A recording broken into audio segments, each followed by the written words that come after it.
The King in Yellow by Robert W. Chambers. Read by Red Bad Andy.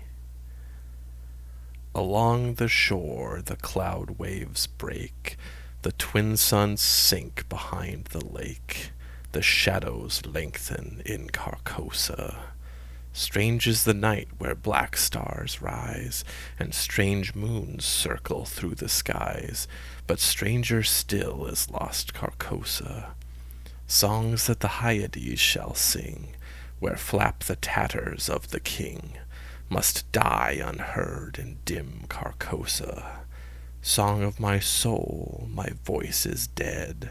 Die thou unsung as tears unshed shall dry and die in lost Carcosa. Cassilda's Song in The King in Yellow, Act 1, Scene 2. The Repairer of Reputations.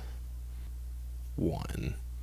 Niralins, pour les fous, les folies du plus long, t'aimes quoi la nôtre, voilà toute la différence. Toward the end of the year 1920, the government of the United States had practically completed the program adopted during the last months of President Winthrop's administration. The country was apparently tranquil. Everybody knows how the tariff and labor questions were settled. The war with Germany, incident on that country's seizure of the Samoan Islands, had left no visible scars upon the Republic, and the temporary occupation of Norfolk by the invading army had been forgotten in the joy over repeated naval victories and the subsequent ridiculous plight of General von Gartlandob's forces in the state of New Jersey. The Cuban and Hawaiian investments had paid off 100%, and the territory of Samoa, well worth its cost as a coaling station.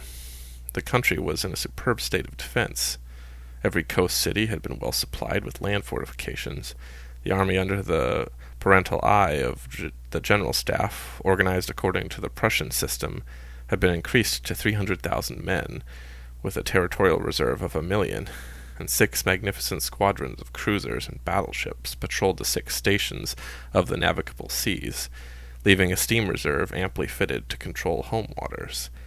The gentlemen from the West had at last been constrained to acknowledge that a college for the training of diplomats was as necessary as law schools are for the training of barristers. Consequently, we were no longer represented abroad by incompetent patriots. The nation was prosperous. Chicago, for a moment paralyzed after a second great fire, had risen from its ruins, white and imperial, more beautiful than the white city which had been built for its plaything in 1893. Everywhere good architecture was replacing bad, and even in New York a sudden craving for decency had swept away a great portion of the existing horrors. Streets had been widened, properly paved and lighted. Trees had been planted, squares laid out, elevated structures demolished, and underground roads built to replace them.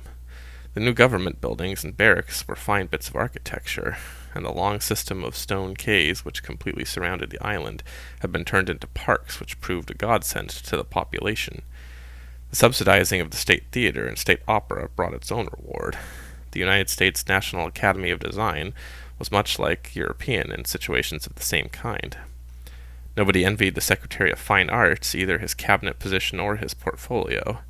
The Secretary of Forestry and Game Preservation had a much easier time thanks to the new system of national mounted police. We had profited well by the latest treaties with France and England.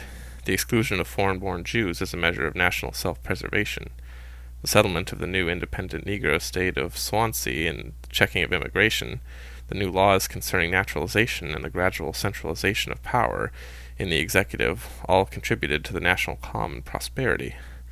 When the government solved the Indian problem and squadrons of Indian cavalry scouts in native costume were substituted for the pitiable organizations tacked on the tail of skeletonized regiments by a former Secretary of War, the nation drew a long sigh of relief. When after the colossal congress of religions, bigotry and intolerance were laid in their graves, and kindness and charity began to draw new warring sects together, many thought the millennium had arrived, at least in the New World, which after all is a world by itself. But self-preservation is the first law, and the United States had to look on in helpless sorrow as Germany, Italy, Spain, and Belgium writhed in the throes of anarchy, while Russia, watching from the Caucasus, stooped and bound them one by one. In the city of New York, the summer of 1899 was signalized by the dismantling of the elevated railroads.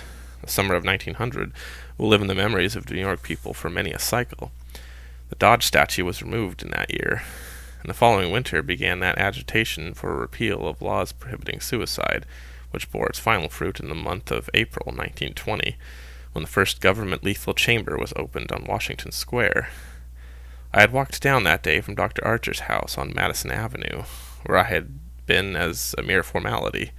Ever since that fall from my horse 4 years before, I had been troubled at times with pains in the back of my head and neck, but now for months they had been absent, and the doctor sent me away the day saying that there was nothing more to be cured in me. It was hardly worth his fee to be told that. I knew it myself. Still, I did not grudge him the money. What I minded was the mistake which he made at first, when they picked me up from the pavement where I lay unconscious, and somebody had mercifully sent a bullet through my horse's head. I was carried to Dr. Archer, and he, pronouncing my brain affected, placed me in his private asylum, where I was obliged to endure treatment for insanity. At last he decided that I was well, and I, knowing that my mind has always been as sound as his, if not sounder, paid my tuition, as he jokingly called it, and left. I told him, smiling, that I would get even with him for his mistake, and he laughed heartily and asked me to call once in a while. I did so, hoping for a chance to even up accounts, but he gave me none, and I told him I would wait. The fall from my horse had fortunately left no evil results. On the contrary, it had changed my whole character for the better. From a lazy young man about town, I had become active, energetic, temperate, and above all else, ambitious. There was only one thing which troubled me. I laughed at my own uneasiness, and yet it troubled me. During my convalescence, I had bought and read for the first time The King in Yellow. I remember after finishing the first act that it occurred to me that I had better stop. I started up and flung the book into the fireplace. The volume struck the barred grate and fell open in the hearth in the firelight. If I had not caught a glimpse of the opening words in the second act, I should never have finished it. But as I stooped to pick it up, my eyes became riveted to the open page, and with a cry of terror, perhaps it was of joy so poignant that I suffered in every nerve, I snatched the thing out of the coals and crept shaking to my bedroom, where I read it, and reread it, and wept, and laughed, and trembled with a horror which at times assails me yet. This is the thing that troubles me, for I cannot forget Carcosa, where black stars hang in the heavens, where the shadows of men's thoughts lengthen in the afternoon, where the twin suns sink into the lake of Hali, and my mind will bear forever the memory of the pallid mask. I pray God will curse the writer has cursed the world with this beautiful, stupendous creation, terrible in its simplicity, irresistible in its truth, a world which now trembles before the King in Yellow. When the French government seized the translated copies which had just arrived in Paris, London, of course, became eager to read it. It is well known how the book spread like an infectious disease from city to city, from continent to continent, barred out there, confiscated there, denounced by press and pulpit, censured even by the most advanced of literary anarchists.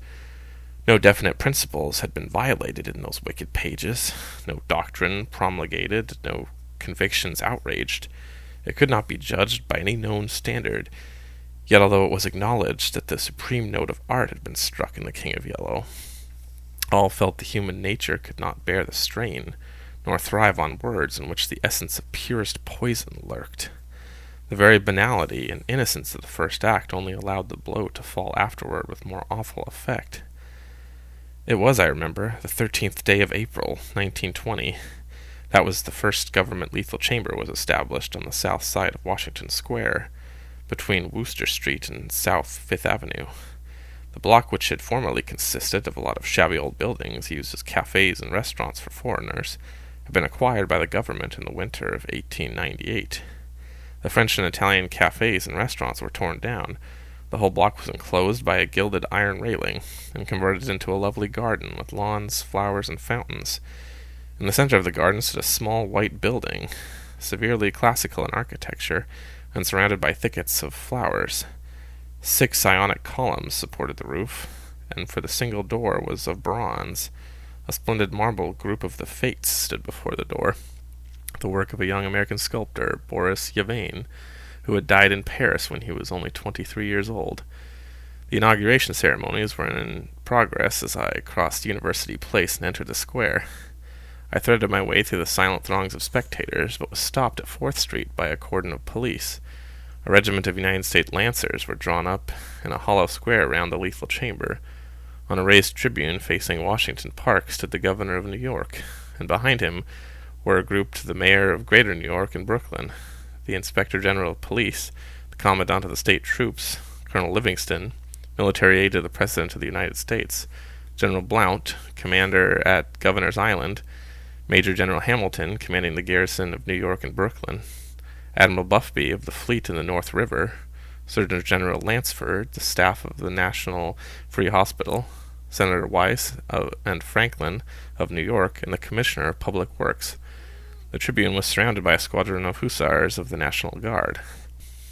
The governor was finishing his reply to the short speech of the Surgeon General. I heard him say, "The laws prohibiting suicide and providing punishment for any attempt at self-destruction have been repealed. The government has seen fit to acknowledge the right of man to end an existence which may have become intolerable to him through physical suffering or mental despair. It is believed that the community will be benefited by the removal of such people from their midst.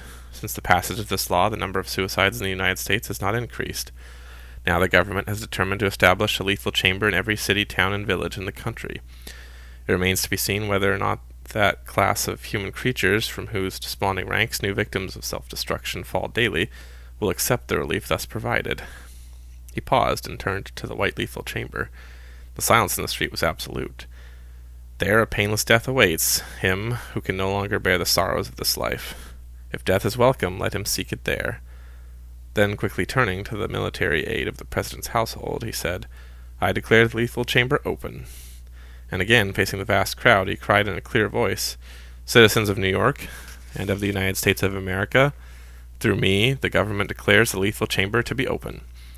The solemn hush was broken by a sharp cry of command. The squadron of hussars filed after the governor's carriage. The Lancers wheeled and formed along Fifth Avenue to wait for the commandant of the garrison, and the mounted police followed them. I left the crowd to gape and stare at the white marble death chamber, and, crossing South Fifth Avenue, walked along the western side of the thoroughfare to Bleecker Street. Then I turned to the right, and stooped before a dingy shop, which bore the sign, "Hawberk, Armorer." I glanced in at the doorway and saw Hawberk busy in his little shop at the end of the hall. He looked up, and catching sight of me, cried in his deep, hearty voice, "Come in, Mr. Castaigne." Constance, his daughter, rose to meet me as I crossed the threshold, and held out her pretty hand, but I saw the blush of disappointment on her cheeks, and knew that it was another Castaigne she had expected, my cousin Louis. I smiled at her confusion, and complimented her on the banner which she was embroidering from a colored plate. Old Hawberk sat riveting the worn greaves of some ancient suit of armor, and the ting-ting-ting of his little hammer sounded pleasantly in the quaint shop. Presently he dropped his hammer and fussed about for a moment with a tiny wrench. The soft clash of the mail sent a thrill of pleasure through me. I loved to hear the music of steel brushing against steel, the mellow shock of the mallet on thigh pieces, and the jingle of chain armor. That was the only reason I went to see Hawberk. He had never interested me personally, nor did Constance, except for the fact of her being in love with Louis. This did occupy my attention, and sometimes even kept me awake at night. But I knew in my heart that all would come right, and that I should arrange their future as I expected to arrange that of my kind doctor, John Archer. However, I should never have troubled myself about visiting them just then, had it not been, as I say, that the music of the tinkling hammer had for me this strong fascination. I would sit for hours listening and listening. When a stray sunbeam struck the inlaid steel, the sensation it gave me was almost too keen to endure. My eyes would become fixed, dilating with pleasure that stretched every nerve almost to breaking, until some movement of the old armor cut off the ray of sunlight. Then, still thrilling secretly, I leaned back and listened again to the sound of the polishing rag, swish-swish, rubbing rust from the rivets. Constance worked with the embroidery over her knees, now and then pausing to examine more closely the pattern and the colored plate. From the Metropolitan Museum. "Who's this for?" I asked. Hawberk explained that in addition to the treasures of armor in the Metropolitan Museum, of which he had been appointed armorer, he had also charge of several collections belonging to rich amateurs. This was the missing greave of a famous suit which a client of his had traced to a little shop in Paris on the Quai d'Orsay.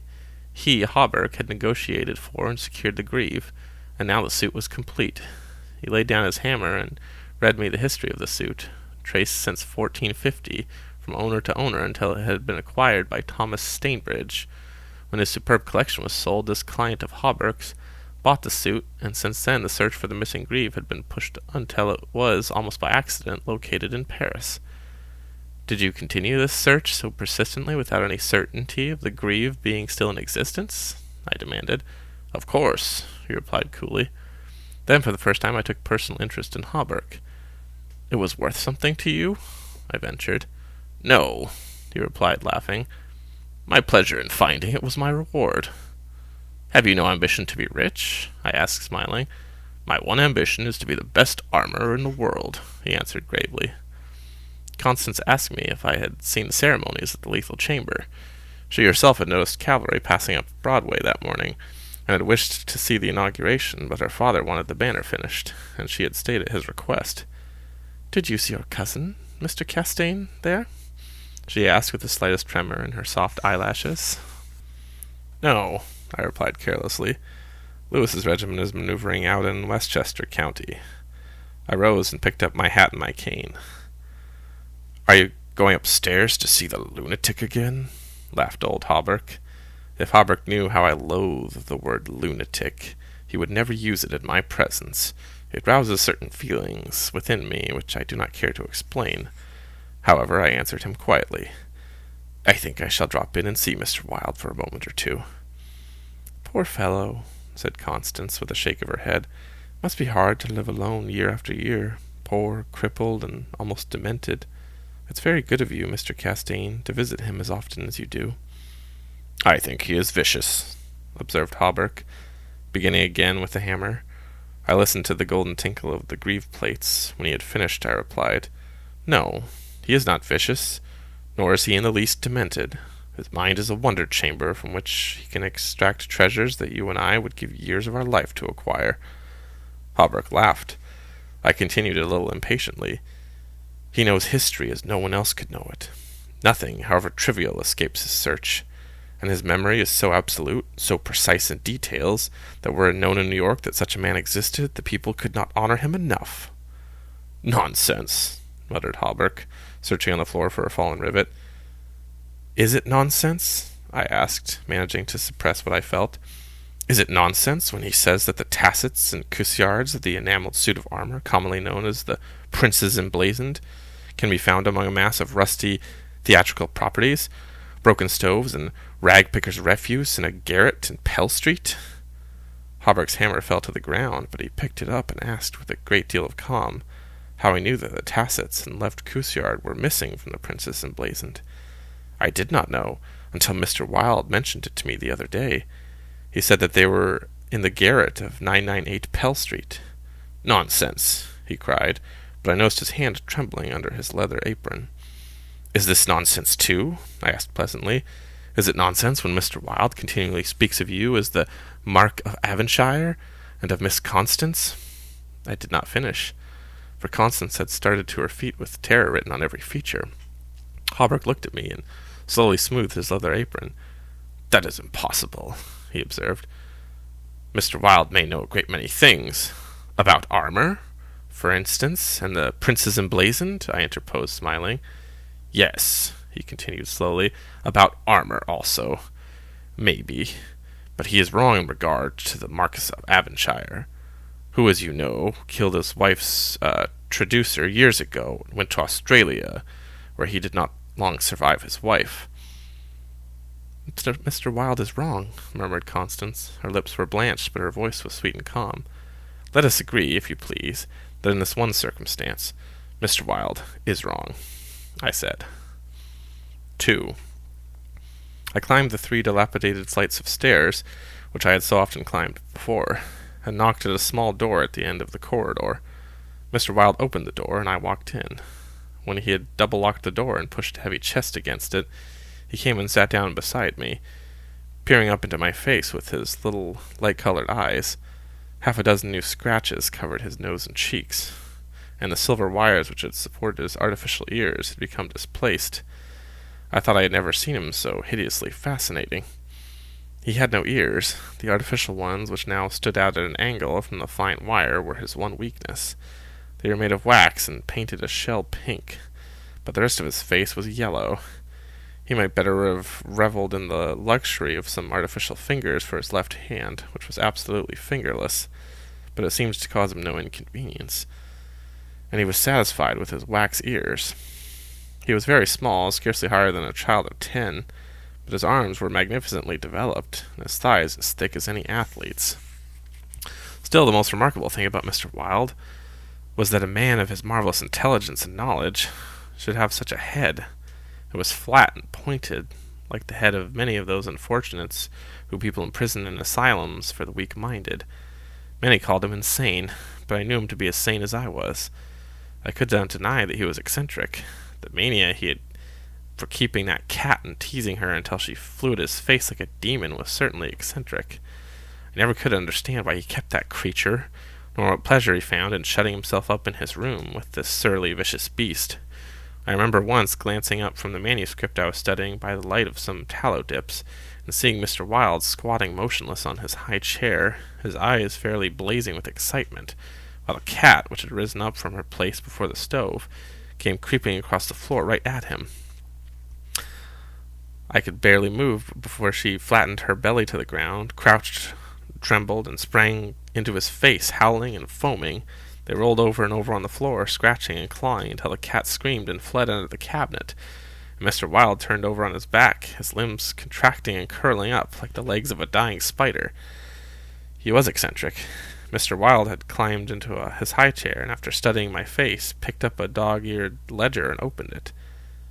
"Henry B. Matthews," he read, "bookkeeper, with Wysott and Company, dealers in church ornaments, called April 3rd, reputation damaged on the racetrack, known as a welcher, reputation to be repaired by August 1st, retainer, $5. He turned the page and ran his fingerless knuckles down the closely written columns. P. Green Dewsbury, minister of the gospel, Fair Beach, New Jersey, reputation damaged in the Bowery, to be repaired as soon as possible, retainer, $100. He coughed and added, "Called April 6th. "Then you are not in need of money, Mr. Wilde?" I inquired. "Listen," he coughed again. "Mrs. C. Hamilton Chester, Chester Park, New York City. Called April 7th. Reputation damaged at Dieppe, France. To be repaired by October 1st. Retainer, $500. Note, C. Hamilton Chester, Captain, USS Avalanche. Ordered home from South Sea Squadron October 1st. "Well," I said, "the profession of a repairer of reputation is lucrative." His colorless eyes sought mine. "I only wanted to demonstrate that I was correct. You said it was impossible to succeed as a repairer of reputations, that even if I did succeed in certain cases, it would cost me more than I would gain by it. Today I have 500 men in my employ, who are poorly paid, but who pursue the work with an enthusiasm which possibly may be born of fear. These men enter every shade and grade of society. Some are even pillars in the most exclusive social temples. Others are the prop and pride of the financial world. Still others hold undisputed sway among the fancy and of the talent. I chose them at my leisure from those who reply to my advertisements. It is easy enough. They are all cowards. I could triple the number in 20 days if I wished. So you see, those who have in their keeping the reputations of their fellow citizens, I have in my pay."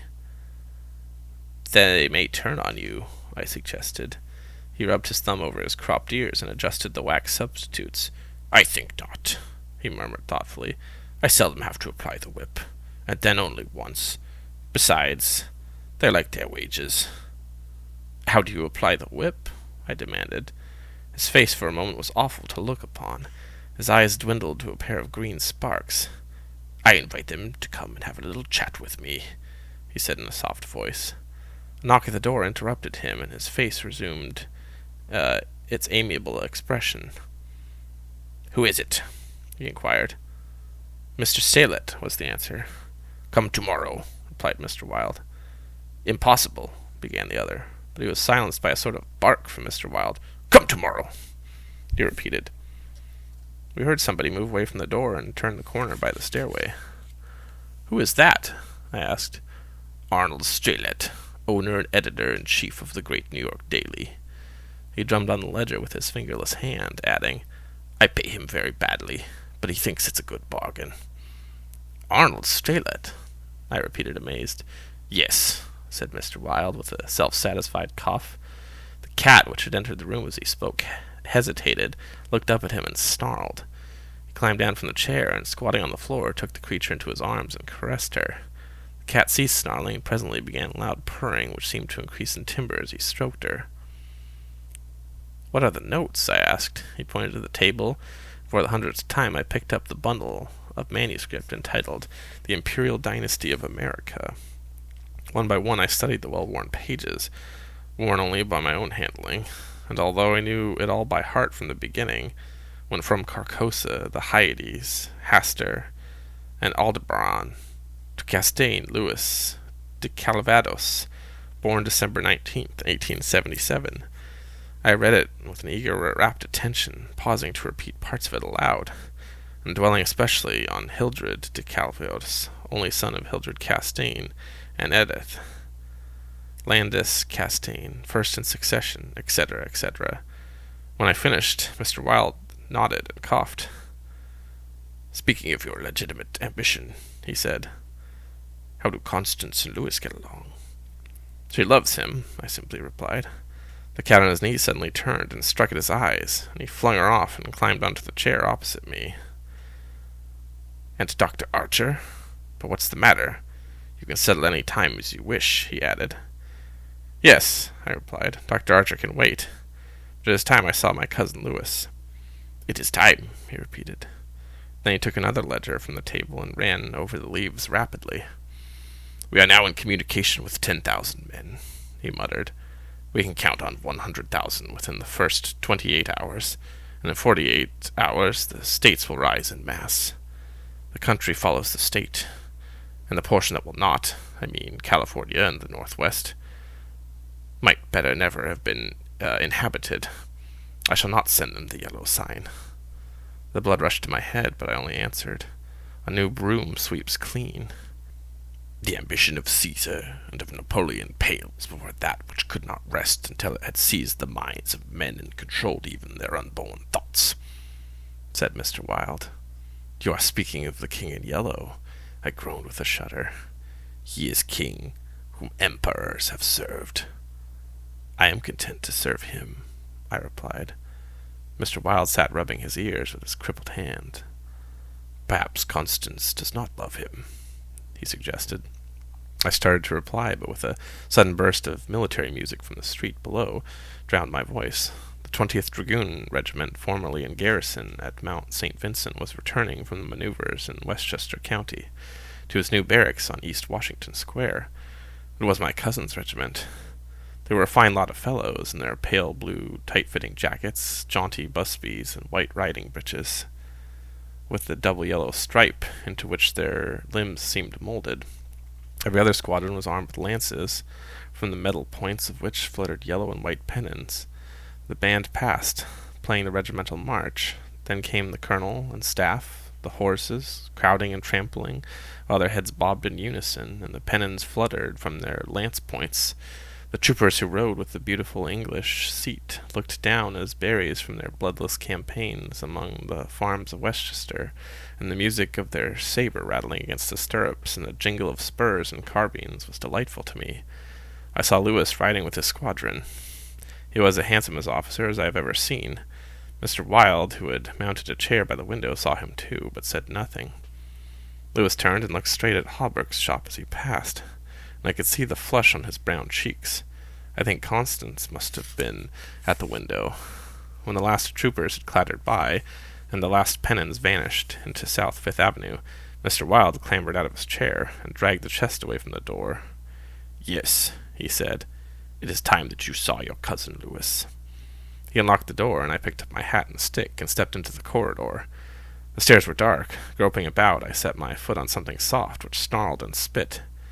I aimed a murderous blow at the cat, but my cane shivered to splinters against the balustrade, and the beast scurried back into Mr. Wilde's room. Passing Hawberk's door again, I saw him still at work on the armor.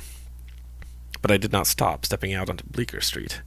I followed it to Wooster, skirted the grounds of the lethal chamber, and crossing Washington Park went straight to my rooms in the Benedict. Here I lunched comfortably and read the Herald and the Meteor. Finally went to the steel safe in my bedroom and set the time combination, the 3 3/4 minutes which it is necessary to wait while the time lock is opening are to me golden moments. From the instant I set the combination to the moment where I grasp the knobs and swing back the solid steel doors, I live in an ecstasy of expectation. Those moments must be like the moments passed in paradise. I know what I am to find at the end of the time limit. I know what the massive safe holds secure for me alone, and the exquisite pleasure of waiting is hardly enhanced when the safe opens and I lift from its velvet crown a diadem of purest gold, blazing with diamonds. I do this every day, and yet the joy of waiting and at last touching again the diadem only seems to increase as the days pass. It is a diadem fit for the king among kings, an emperor among emperors. The king in yellow might scorn it, but it shall be worn by his royal servant. I held it in my arms until the alarm in the safe rang harshly, and then tenderly, proudly, I replaced it and shut it in the steel doors. I walked slowly back into my study, which faces Washington Square, and leaned on the window-sill. The afternoon sun poured into my windows, and a gentle breeze stirred the branches of the elms and maples in the park, now covered with buds and tender foliage. A flock of pigeons circled about the tower of the memorial church, sometimes alighting on the purple-tiled roof, sometimes wheeling downward to the lotos fountain in front of the marble arch. The gardeners were busy with the flower beds around the fountain, and the freshly turned earth smelled sweet and spicy. A lawn-mower drawn by a fat white horse clinked across the green sward, and watering carts poured showers of spray over the asphalt drives. Around the statue of Peter Stuyvesant, which in 1897 had replaced the monstrosity supposed to represent Garibaldi, children played in the spring sunshine, and nurse girls wheeled elaborate baby carriages with a reckless disregard for the pasty-faced occupants, which could probably be explained by the presence of half a dozen trim dragoon troopers languidly lolling on the benches. Through the trees the Washington Memorial Arch glistened like silver in the sunshine, and beyond, on the eastern extremity of the square, the gray stone barracks of the dragoons and the white granite artillery stables were alive with color and motion. I looked at the lethal chamber on the corner of the square opposite. A few curious people still lingered about the gilded iron railing, but inside the grounds the paths were deserted. I watched the fountains ripple and sparkle. The sparrows had already found this new bathing nook, and the basins were covered with the dusty, feathered little things. 2 or 3 white peacocks picked their way across the lawns, and a drab-colored pigeon sat so motionless on the arm of one of the fates that it seemed to be part of the sculpted stone. As I was turning carelessly away, a slight commotion in the group of curious loiterers around the gates attracted my attention. A young man had entered and was advancing with nervous strides along the gravel path which leads to the bronze doors of the lethal chamber. He paused a moment before the fates, and as he raised his head to those 3 mysterious faces, the pigeon rose from its sculpted perch, circled about for a moment, and wheeled to the east. The young man pressed his hand to his face, and then with an undefinable gesture sprang up the marble steps. The bronze doors closed behind him, and half an hour later the loiterers slouched away. The frightened pigeon returned to its perch in the arms of the fate. I put on my hat and went out into the park for a little walk before dinner. As I crossed the central driveway, a group of officers paused, and one of them called out, "Hello, Hildred," and came back to shake hands with me. It was my cousin Lewis, who stood smiling and tapping his spurred heels with his riding whip. "Just back from Westchester," he said. "Been doing the bucolic, milking curds, you know, dairymaids and sunbonnets, who would say how, and I don't think when you tell them they are pretty. I'm nearly dead for a square meal at Del Moincio's. What's the news?" "There is none," I replied pleasantly. "I saw your regiment coming in this morning." "Did you? I didn't see you. Where were you?" "In Mr. Wilde's window." "Oh, hell," he began impatiently. "That man is stark mad. I don't understand why you—" He saw how annoyed I felt by this outburst, and begged my pardon. "Really, old chap," he said, "I don't mean to run down a man you like, but for the life of me I can't see why the deuce you find in common with Mr. Wilde. He's not well bred, to put it generously. He's hideously deformed. His head is the head of a criminally insane person. You know yourself he's been in an asylum." "So have I interrupted calmly. Lewis looked startled and confused for a moment, but recovered and slapped me heartily on the shoulder. "You were completely cured," he began, but I stopped him again. "I suppose you mean that I was simply acknowledged never to have been insane." "Of course, that's what I meant," he laughed. I disliked his laugh because I knew it was forced, but I nodded gaily and asked him where he was going. Lewis looked after his brother officers, who had now almost reached Broadway. He had intended to sample a Brunswick cocktail, but to tell you the truth, I was anxious for an excuse to go and see Hawberk instead. "Come along, I'll make you an excuse." We found old Hawberk, neatly attired in a fresh spring suit, standing at the doors of his shop and sniffing the air. "I had just decided to take Constance for a little stroll before dinner," he replied to the impetuous volley of questions from Lewis. "We thought of walking on the park terrace along the North River." At that moment Constance appeared and grew pale and rosy by turns as Lewis bent over her small gloved fingers. I tried to excuse myself, alleging an engagement uptown, but Lewis and Constance would not listen, and I saw I was expected to remain and engage old Hawberk's attention. After all, it would be just as well if I had kept my eye on Lewis, I thought. When they hailed a Spring Street horse car, I got in after them and took my seat beside the armorer. The beautiful line of parks and granite terraces overlooking the wharves along the North River, which were built in 1910 and finished in the autumn of 1917, had become one of the most popular promenades in the metropolis. They extended from the Battery to 190th Street, overlooking the noble river and affording a fine view of the Jersey shore and the highlands opposite. Cafes and restaurants were scattered here and there among the trees, and twice a week military bands from the garrison played in the kiosks on the parapets. We sat down in the sunshine on the bench at the foot of the equestrian statue of General Sheridan.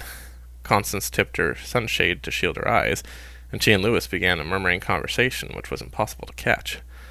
Old Hawberk, leaning in on his ivory-headed cane, lighted an excellent cigar, the mate to which I politely refused, and smiled at vacancy. The sun hung low above the Staten Island woods, and the bay was dyed with golden hues, reflected the sun-warmed sails of the shipping in the harbor. Brigs, schooners, yachts, clumsy ferry boats, their decks swarming with people, railroad transports carrying lines of brown, blue, and white freight cars, stately sound steamers, de-class tramp steamers, coasters, dredgers, scows, and everywhere, pervading the entire bay, impudent little tugs, puffing and whistling officiously.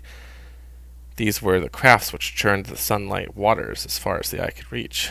In the calm contrast to the hurrying of sailing vessels and steamer, a silent fleet of white warships lay motionless in midstream. Constance's merry laugh aroused me from my reverie. "What are you staring at?" she inquired. "Nothing. The fleet," I smiled. Then Lewis told us of what vessels were, pointing out each by its relative position to the old red fort at Governor's Island. "That little cigar-shaped thing is a torpedo boat," he explained. "There are 4 more lying close together. They are the Tarpon, the Falcon, the Sea Fox, and the Octopus.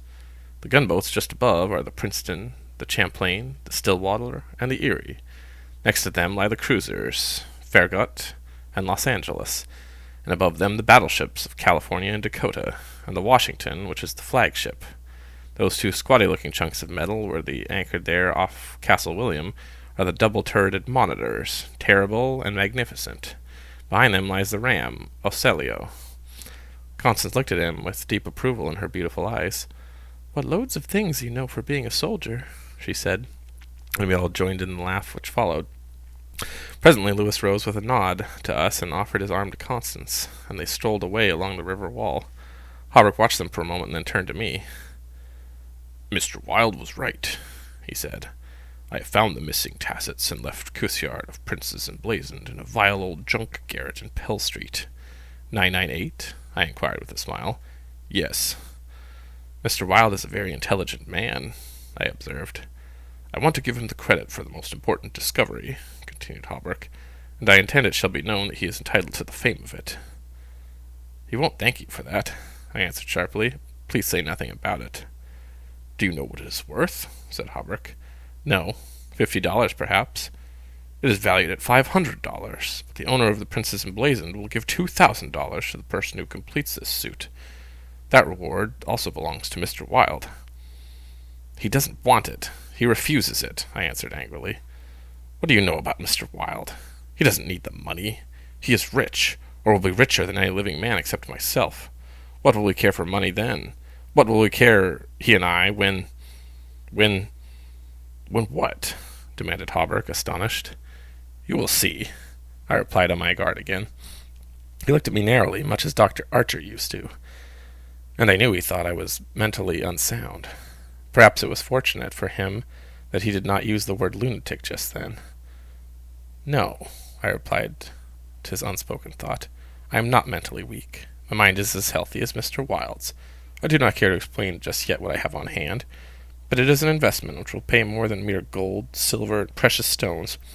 It will secure the happiness and prosperity of a continent. Yes, a hemisphere. Oh, said Hawberk. And eventually, I continued more quietly, will secure the happiness of the whole world.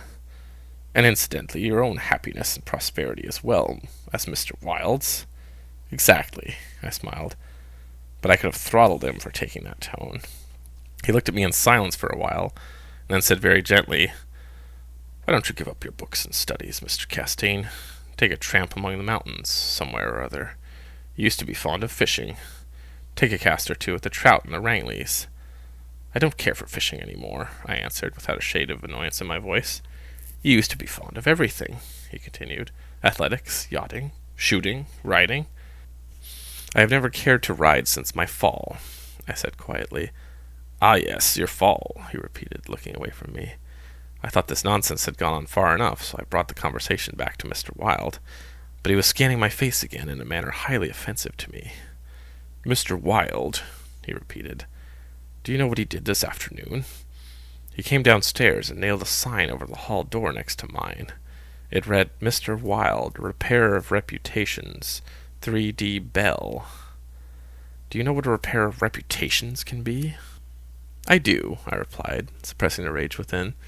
Oh, he said again. Lewis and Constance came strolling by and stopped to ask if we would join them. Hawberk looked at his watch. At the same moment, a puff of smoke shot from the casemates of Castle William, and the boom of the sunset gun rolled across the water and was re-echoed from the highlands opposite. The flag came running down from the flagpole, the bugles sounded on the white decks of the warships, and the first electric lights sparked out from the Jersey shore. As I turned into the city with Hawberk, I heard Constance murmuring something to Lewis, which I did not understand, but Lewis whispered, My darling, in reply, and again, walking ahead with Hawberk through the square, I heard a murmur of sweetheart and my own Constance, and I knew the time was nearly arrived when I should speak of important matters with my cousin Lewis. 3. One morning, early in May, I stood before the steel safe in my bedroom, trying on the golden jeweled crown. The diamonds flashed fire as I turned to the mirror, and the heavy beaten gold burned like a halo about my head. I remembered Camilla's agonized scream, and the awful words echoing through the dim streets of Carcosa. They were the last lines in the first act, and I dared not think of what followed. Dared not. Even in the spring sunshine, there in my own room, surrounded with familiar objects, reassured by the bustle from the street and the voices of the servants in the hallway outside. For those poisoned words had dropped slowly into my heart, and the death-sweet drops upon a bedsheet, and as absorbed, trembling, I put the diadem from my head and wiped my forehead. But I thought of Hastur, and of my own rightful ambition, and I remembered Mr. Wilde, as I had last seen him, his face all torn and bloody from the claws of that devil's creature, and what he said. Ah, what he said! The alarm bell in the safe began to whir harshly, and I knew my time was up. But I would not heed it, and replacing the flashing circlet upon my head, I turned defiantly to the mirror. I stood for a long time absorbed in the changing expression of my own eyes. The mirror reflected a face which was like my own, but whiter, and so thin that I hardly recognized it. And all the time I kept repeating between my clenched teeth, The day has come. The day has come. While the alarm and the safe whirred and clamored, and the diamonds sparkled and flamed above my brow, I heard a door open, but I did not heed it. It was only when I saw two faces in the mirror. It was only when another face rose over my shoulder, and two other eyes met mine. I wheeled like a flash and seized a long knife from my dressing table. My cousin sprang back very pale, crying, "Hildred, for God's sake!" Then as my hand fell, he said, "It is I, Lewis. Don't you know me?" I stood silent. I could not have spoken for my life. He walked up to me and took the knife from my hand. "What is all this?" he inquired in a gentle voice. "Are you ill?" "No," I replied, but I doubt if he heard me. "Come, come, old fellow," he cried. "Take off that brass crown and toddle into the study. Are you going to a masquerade? What's all this theatrical tinsel, anyway?" I was glad he thought the crown was made of brass and paste, yet I didn't like him any the better for thinking so. I let him take it from my hands, knowing it was best to humor him. He tossed the splendid diadem in the air, catching it, and turned to me smiling. "It's dear at 50 cents, he said. "What's it for?" I did not answer, but took the circlet from his hands, and placing it in the safe, shut the massive steel door. The alarm ceased its infernal din at once. He watched me curiously, but did not seem to notice the sudden ceasing of the alarm. He did, however, speak of the safe as a biscuit box. Fearing lest he might examine the combination, I led him away from the study. Lewis threw himself on the sofa and flicked the flies with his eternal riding whip. He wore his fatigue uniform with his braided jacket and jaunty cap. I noticed that his riding boots were all splashed with red mud. "Where have you been?" I inquired. "Jumping mud creeks in Jersey," he said. "I haven't had time to change yet. I was rather in a hurry to see you. Haven't you got a glass of something? I'm dead tired. Been in the saddle 24 hours. I gave him some brandy from my medicinal store, which he drank with a grimace. "Damned bad stuff," he observed. "I'll give you an address where they sell brandy that is brandy." "It's good enough for my needs," I said indifferently. "I used to rub my chest with it." He stared and flicked at another fly. "See there, old fellow," he began. "I've got something to suggest to you. It's 4 years now that you've shut yourself up here like an owl, never going anywhere, never taking any healthy exercise, never doing a damn thing but poring over these books up here on the mantelpiece." He glanced along the rows of shelves. "Napoleon, Napoleon, Napoleon," he read. "For heaven's sakes, have you nothing but Napoleon there?" "Wish they were bound in gold," I said. "But wait, yes, there is another book. The King in Yellow." I looked at him steadily in the eye. "Have you never read it?" I asked. "I? No, thank God. I don't wish to be driven crazy." I saw he regretted his speech as soon as he had uttered it. There's only one word which I loathe more than I do lunatic, and that word is crazy. But I controlled myself and asked him why he thought the King in Yellow was dangerous. "Oh, I don't know," he said hastily. "I only remember the excitement it created and the denunciations from pulpit and press. I believe the author shot himself after bringing forth this monstrosity, didn't he?" "I understand he is still alive," I answered. "That's probably true," he muttered. "Bullets couldn't kill a fiend like that." "It is a book of great truths," I said. "Yes," he replied, "of truths, which sent men frantic and blast their lives. I don't care if the thing is, as they say, the very supreme essence of art.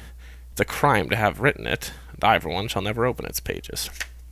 "Is that what you have come to tell me?" I asked. "No," he said. "I came to tell you that I'm going to be married." I believe for a moment my heart ceased to beat, but I kept my eyes on his face. "Yes," he continued, smiling happily, "married to the sweetest girl on earth." "Constance Hawberk," I said mechanically. "How did you know?" he cried, astonished. "I didn't know it myself until that last evening in April, when we strolled down the embankment before dinner." "When is it to be, then?" I asked. "It was to be next September, but an hour ago a dispatch came ordering our regiment to the Presidio, San Francisco. We leave at noon tomorrow." "Tomorrow?" he repeated. "Just think, Hildred, tomorrow I shall be the happiest fellow that ever drew breath in this jolly world, for Constance will go with me." I offered him my hand in congratulation, and he seized and shook it like the good-natured fool that he was, or pretended to be. "I am going to get my squadron as a wedding present," he rattled on. "Captain and Mrs. Lewis Castaigne, eh, Hildred?" Then he told me where it was to be, and who was to be there, and made me promise to come and be best man. I set my teeth and listened to his boyish chatter without showing what I felt. But I was getting to the limit of my endurance, and when he jumped up, and switching his spurs till they jingled, said he must go, I did not detain him. "There's one thing I wanted to ask you," I said quietly. "Out with it, it's promised," he laughed. "I want you to meet me for a quarter of an hour's talk tonight." "Of course, if you wish," he said, somewhat puzzled. "Where?" "Anywhere in the park here." "What time, Hildred?" "Midnight." "What in the name of—" he began, but checked himself, and laughingly assented. I watched him go down the stairs and hurry away, his saber banging at every stride. He turned into Bleecker Street, and I knew he was going to see Constance. I gave him 10 minutes to disappear, and then followed in his footsteps, taking with me the jeweled crown and the silken robe embroidered with the yellow sign. When I turned into Bleecker Street and entered the doorway which bore the sign, "Mr. Wilde, Repairer of Reputations, 3D Bell," I saw old Hawberk moving about in his shop, and imagined I heard Constance's voice in the parlor, but I avoided them both and hurried up the trembling stairways to Mr. Wilde's apartment. I knocked and entered without ceremony. Mr. Wilde lay groaning on the floor, his face covered with blood, his clothes torn to shreds. Drops of blood were scattered about over the carpet, which had also been ripped and frayed in the evidently recent struggle. "It's the cursed cat," he said, ceasing his groans, turning his colourless eyes to meet me. "She attacked me while I was asleep. I believed she was to kill me yet." This was too much, so I went into the kitchen and, seizing a hatchet from the pantry, started to find the infernal beast and settle her then and there. My search was fruitless, and after a while I gave it up, and came back to find Mr. Wilde squatting on his high chair by the table. He had washed his face and changed his clothes. The great furrows which the cat's claws had ploughed up into his face had filled with collidin, and a rag hid the wound in his throat. I told him I should kill the cat when I came across her, but he only shook his head and turned to the open ledger before him. He read name after name of the people who had come to him in regard to their reputation, and the sums he had amassed were startling. "I put on the screws now and then," he explained. "One day or another some of these people will assassinate you," I insisted. "Do you think so?" he said, rubbing his mutilated ears. It was useless to argue with him, so I took down the manuscript entitled The Imperial Dynasty of America for the last time I should ever take it down in Mr. Wilde's study. I read it through, thrilling and trembling with pleasure. When I had finished, Mr. Wilde took the manuscript, and turning to the dark passage which leads from the study to his bedchamber, called out in a loud voice, "Vance!" Then for the first time I noticed a man crouching there in the shadow. How I had overlooked him during my search for the cat I cannot imagine. "Vance, come in," cried Mr. Wilde. The figure rose and crept towards us, and I shall never forget the face that had re-raised to mine as the light from the window illuminated it. "Vance, this is Mr. Castaigne," said Mr. Wilde. Before he had finished speaking, the man threw himself on the ground before the table, crying and gasping, "Oh God! Oh my God, help me, forgive me! Oh, Mr. Castaigne, keep that man away from me! You can't mean it! You're different! Save me!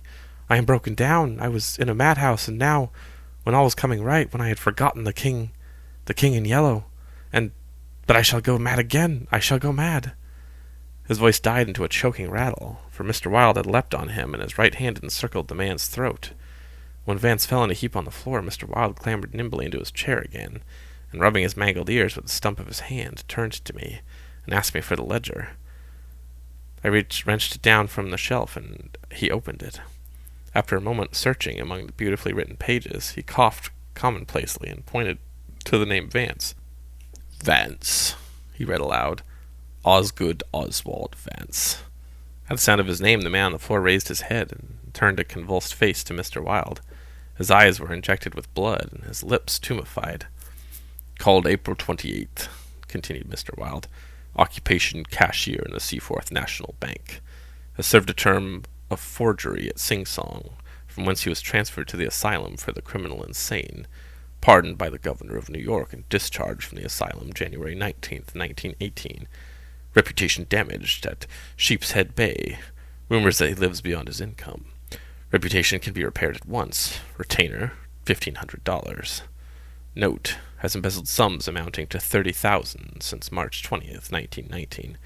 Excellent family. and secured present position through uncle's influence. Father, president of Seaforth Bank. I looked at the man on the floor. "Get up, Vance," said Mr. Wilde in a gentle voice. Vance rose as if hypnotized. "You will do as we suggest now," observed Mr. Wilde, and opening the manuscript he read the entire history of the imperial dynasty of America. Then in a kind and soothing murmur he ran over the important points with Vance, who stood like one stunned. His eyes were so blank and vacant that I imagined he had become half-witted, and remarked it to Mr. Wilde, who replied that it was no consequence anyway. Very patiently we pointed out to Vance what his share in the affair would be, and he seemed to understand after a while. Mr. Wilde explained the manuscript using several volumes of heraldry to substantiate the result of his researches. He mentioned the establishment of the dynasty in Carcosa, the lakes which connected Hastur, Alboldran, and the mystery of the Hyades. He spoke of Casilda and Camilla, and sounded the cloudy depths of Demi and the lake of Holly. "The scalloped tatters of the King in Yellow must hide Ythel forever," he muttered. But I do not believe Vance heard him. Then by degrees he led Vance along the ramifications of the imperial family, to Uhat, to Thale, to Natabla, and the Phantom of Truth, to Aldones, and then, tossing aside his manuscript and notes, he began the wonderful story of the last king. Fascinated and thrilled, I watched him. He threw up his head, his long arms were stretched out in a magnificent gesture of pride and power, and his eyes blazed deep in their sockets, like two emeralds. Vance listened, stupefied. As for me, when at last Mr. Wilde had finished, and pointing to me, cried, "The cousin of the king," my head swam with excitement. Controlling myself with a superhuman effort, I explained to Vance why I alone was worthy of the crown, and why my cousin must be exiled or die. I made him understand that my cousin must never marry, even after renouncing all his claims, and how that, at least of all, he should marry the daughter of the Marquis of Avonshire, and bring England into the question. I showed him a list of thousands of names which Mr. Wilde had drawn up. Every man whose name was there had received the yellow sign, which no living human being dared disregard. The city, the state, the whole land, were ready to rise and tremble before the pallid mask. The time had come. The people should know the son of Hastur, and the whole world would bow to the black stars which hang in the sky over Carcosa. Vance leaned on the table, his head buried in his hands.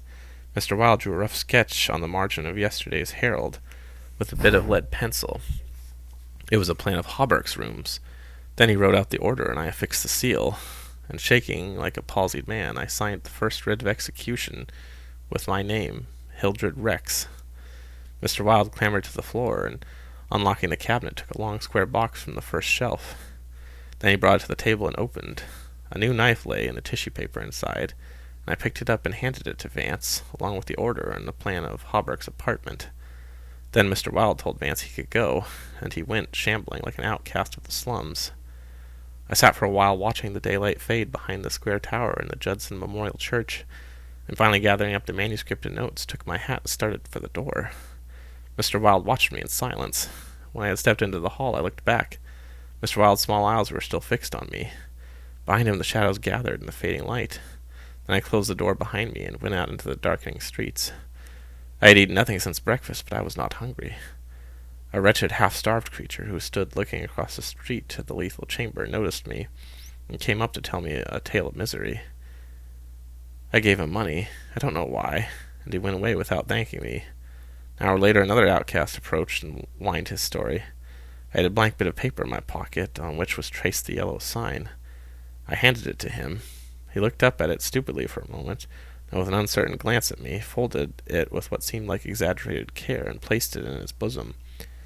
The electric lights were sparkling among the trees, and the new moon shone in the sky above the lethal chamber.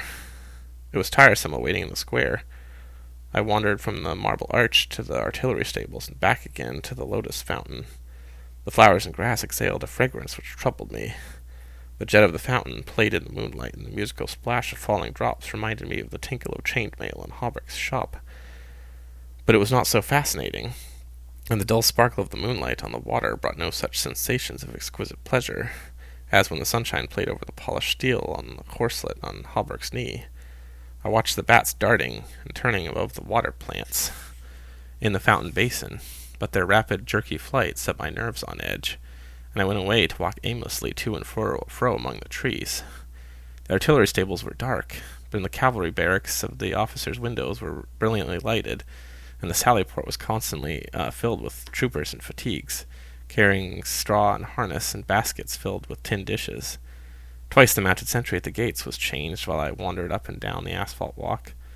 I looked at my watch, and it was nearly time. The lights in the barracks went out one by one. The barred gate was closed, and every minute or two an officer passed in through the side wicket, leaving a rattle of accoutrements and a jingle of spurs on the night air. The square had become very silent. The last homeless loiterer had been driven away by the gray-coated park policeman. The car tracks along the Worcester were deserted, and the only sound which broke the stillness was the stamping of the sentry's horse and the ring of his saber against the saddle pommel. In the barracks the officers' quarters were still lighted, and military servants passed and repassed before the bay windows. 12 o'clock sounded from the new spire of St. Francis Xavier, and at the last stroke of the sad-toned bell a figure passed through the wicket beside the portcullis, returned the salute of the sentry, and crossing the street entered the square and advanced toward the Benedict apartment house. "Lewis," I called. The man pivoted on his spurred heels and came straight toward me. "Is that you, Hildred?" "Yes, you are on time." I took his offered hand and we strolled toward the lethal chamber. He rattled on about his wedding and the graces of Constance and their future prospects, calling my attention to his captain's shoulder straps and the triple gold arabesque on his sleeve and fatigue cap. I believe I listened as much to the music of his spurs and saber as I did to his boyish babble, and at last we stood under the elms of the 4th Street corner on the square opposite the lethal chamber. Then he laughed and asked me what I wanted. I motioned him to have a seat on the bench under the electric light, and sat down beside him. He looked at me curiously with that same searching glance which I hate, and I fear so in doctors. I felt the insult of his look, but he did not know it, and I carefully concealed my feelings. "Well, old chap," he inquired, "what can I do for you?" I drew forth from my pocket the manuscript and notes of the imperial dynasty of America, and looking him in the eye, said, "I will tell you. On your word as a soldier, promise me to read this manuscript from beginning to end, without asking me a question. Promise me to read these notes in the same way, and promise to listen to what I have to tell later." "I promise, if you wish it," he said pleasantly. "Give me the paper, Hildred." He began to read, raising his eyebrows with a puzzled, whimsical air, which made me tremble with suppressed anger. As he advanced, his eyebrows contracted, and his lips seemed to form the word rubbish. Then he looked slightly bored, but apparently for my sake read with an attempted interest, which presently ceased to be an effort. He started when in the closely written pages he came to his own name, and when he came to mine he lowered the paper and looked sharply at me for a moment. But he kept his word and resumed his reading, and I let the half-formed question die on his lips unanswered. When he came to the end and read the signature of Mr. Wilde, he folded the paper carefully and returned it to me. I handed him the notes, and he settled back, pushing his fatigue cap up on his forehead with a boyish gesture, which I remembered so well in school. I watched his face as he read, and when he finished I took the notes with the manuscript and placed them in my pocket. Then I unfolded a scroll marked with a yellow sign. He saw the sign, but he did not seem to recognize it, and I called his attention to it somewhat sharply. "Well," he said, I see it. What is it?" "It is the yellow sign," I said angrily. "Oh, that's it, is it?" said Lewis, in that flattering voice which Dr. Archer used to employ with me, and would probably have employed again, had I not settled his affair for him. I kept my rage down and answered as steadily as possible. "Listen. Have you engaged your word?" "I'm listening, old chap," he replied soothingly. I began to speak very calmly. Dr. Archer, having by some means become possessed of the secret of the imperial succession, attempted to deprive me of my right, alleging that because of a fall from my horse 4 years ago, I had become mentally deficient. He presumed to place me under restraint in his own house in hopes of either driving me insane or poisoning me. I have not forgotten it. I visited him last night, and the interview was final. Lewis turned quite pale, but did not move. I resumed triumphantly. "There are yet 3 people to be interviewed, in the interests of Mr. Wilde and myself. They are my cousin Lewis, Mr. Hawberk, and his daughter Constance." Lewis sprang to his feet, and I also arose and flung the paper marked with the yellow sign to the ground. "Oh, I don't need to tell you what I have to say," I cried with a laugh of triumph. "You must renounce the crown to me. Do you hear? To me!" Lewis looked at me with a startled air, but recovering himself said kindly, Of course, I renounced the... What is it I must renounce? The crown, I said angrily. Of course, he answered. I renounce it. Come, old chap, I'll walk you back to your rooms with you. Don't try any of your doctor's tricks on me, I cried, trembling with fury. Don't act as if you think I'm insane. What nonsense, he replied. Come, it's getting late, Hildred. No, I shouted. You must listen. You cannot marry. I forbid it. Do you hear? I forbid it. You shall renounce the crown, and in reward I grant you exile. But if you refuse, you shall die. He tried to calm me, but I was roused at last, and drawing my long knife, barred his way. Then I told him of how they would find Dr. Archer in the cellar with his throat open. And I laughed in his face when I thought of Vance and his knife, and the order signed by me. Ah, you are the king, I cried. But I shall be the king. Who are you to keep me from empire over all the habitable earth? I was born the cousin of the king, but I shall be king. Lewis stood white and rigid before me. Suddenly a man came running up 4th Street, and entered the gate of the Lethal Temple, traversed the path to the bronze door at full speed, and plunged into the depth chamber with a cry of one demented. And I laughed until I wept tears, for I had recognized Vance. I knew that Hawberk and his daughter were no longer in my way. Go, I cried to Lewis. You have ceased to be a menace. You will never marry Constance now, and if you marry anyone else, in your exile I will visit you as I did my doctor last night. Mr. Wilde takes charge of you tomorrow. Then I turned and darted into South Fifth Avenue. With a cry of terror, Lewis dropped his belt and saber and followed me like the wind. I heard him close behind me at the corner of Bleecker Street. I dashed into the doorway under Hawberk's sign. He cried, "Halt, or I fire!" But when he saw that I flew up the stairs, leaving Hawberk's shop below, he left me, and I heard him hammering and shouting at their door, as though it were possible to arouse the dead. Mr. Wilde's door was open, and I entered, crying, "It is done! It is done! Let the nations rise and look upon their king!" But I could not find Mr. Wilde, so I went to the cabinet and took the splendid diadem from its case. Then I drew on the white silk robe embroidered with the yellow sign, and placed the crown upon my head. At last I was king, king by my right in Hastur, king because I knew the mystery of the Hyades, and my mind was sounded the depths of the lake of Holly. I was king. The first grey pencilings of dawn could raise a tempest which would shake 2 hemispheres. Then as I stood, my every nerve pitched to the highest tension, faint with the joy and splendor of my thought. Without in the dark passage a man groaned. I seized the tallow dip and sprang to the door. The cat passed me like a demon, and the tallow dip went out, but my long knife flew swifter than she, and I heard her screech, and I knew that my knife had found her. For a moment I listened to her tumblings and thumpings about in the darkness, and then when her frenzy ceased, I lighted a lamp and raised it over my head. Mr. Wilde lay on the floor with his throat torn open. At first I thought he was dead, but as I looked, a green sparkle came into his sunken eyes. His mutilated hand trembled, and then a spasm stretched his mouth from ear to ear. For a moment my terror and despair gave place to hope, but as I bent over him, his eyeballs rolled clean around in his head, and he died.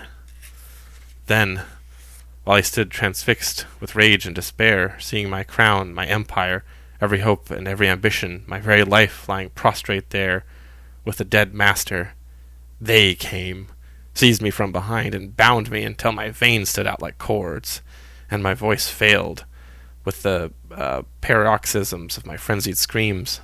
But I still raged, bleeding and infuriated among them, and more than one policeman felt my sharp teeth. Then when I could no longer move, they came nearer. I saw old Hawberk, and behind him my cousin Lewis's ghastly face, and further away in the corner a woman, Constance, weeping softly. "Ah, I see it now!" I shrieked. "You have seized the throne, and the empire! Woe!